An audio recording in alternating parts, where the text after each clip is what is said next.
Well, as you know, Liz Truss has held the office of Foreign Secretary, and as a result has been working very closely with me and with the government of Gibraltar on the issues that arise in the negotiation of the treaty between the European Union and the United Kingdom in respect to Gibraltar's future relationship with the EU.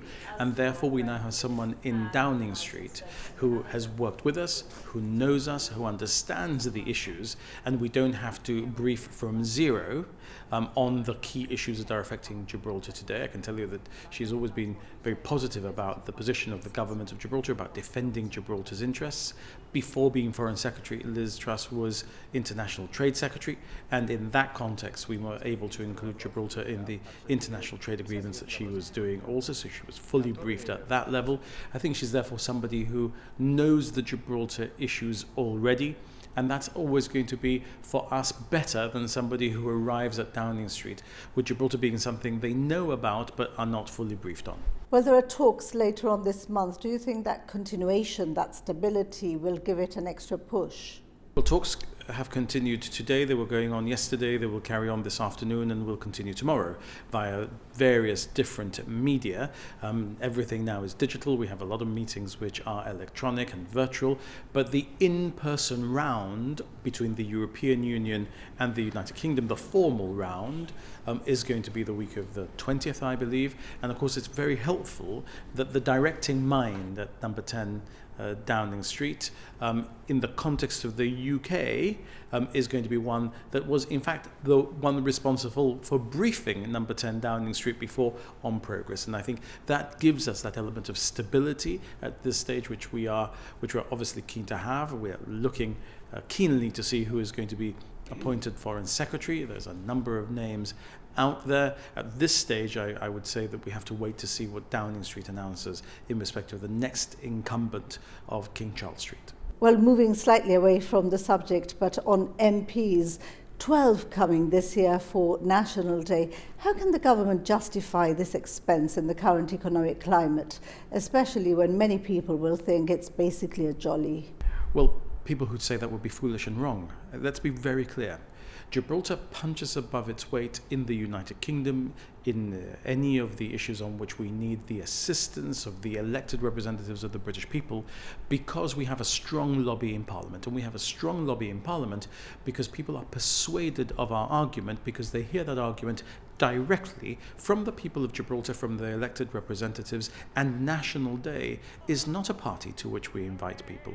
It is a celebration of a political event, a commemoration of the 1967 referendum, when the people of Gibraltar, with pencil and ballot, took on a dictator and all of his repressive actions against Gibraltar.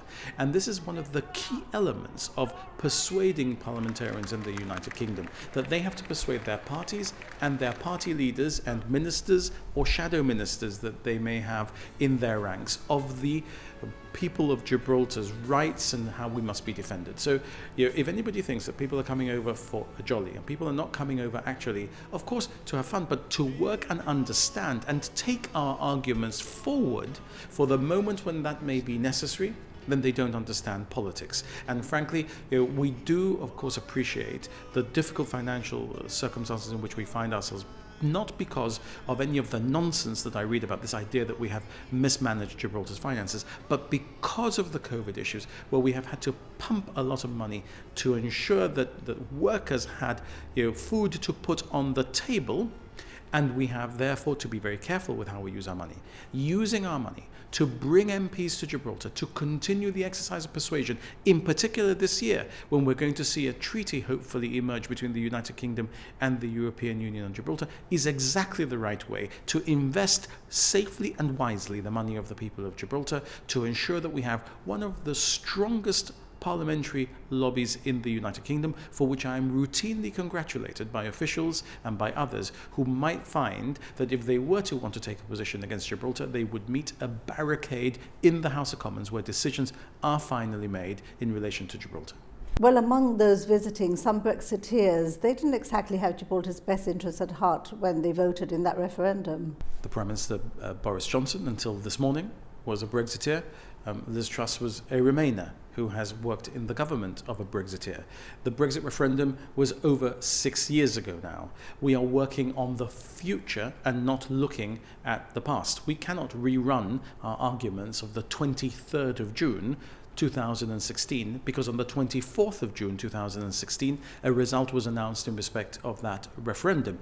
We have to live with that result and we have to work forward with that result. And the people who promoted leaving the European Union are as important, if not more important, a part of ensuring that Gibraltar's future is secure and that we do not suffer adversely or more adversely than we have to in the context of leaving the European Union. Those are the people who must help us the most to ensure that we have the future that we need for the people of Gibraltar, for the children of today's generations and for our children's children. That's the work that we do, and to ensure that whoever is in Parliament today, whatever they said or didn't say on the 23rd of June 2016, they're working today to help us to secure the future of Gibraltar. That's the reality that we have to deal with, and politics is about dealing with today's reality, not just about recriminations about what happened 6 years ago, because those recriminations aren't going to help us to advance Gibraltar economically and to deliver for the people of Gibraltar today. We have to understand that the politics of now is not being a keyboard warrior and recriminating about the past. It's about delivering for the people of Gibraltar today.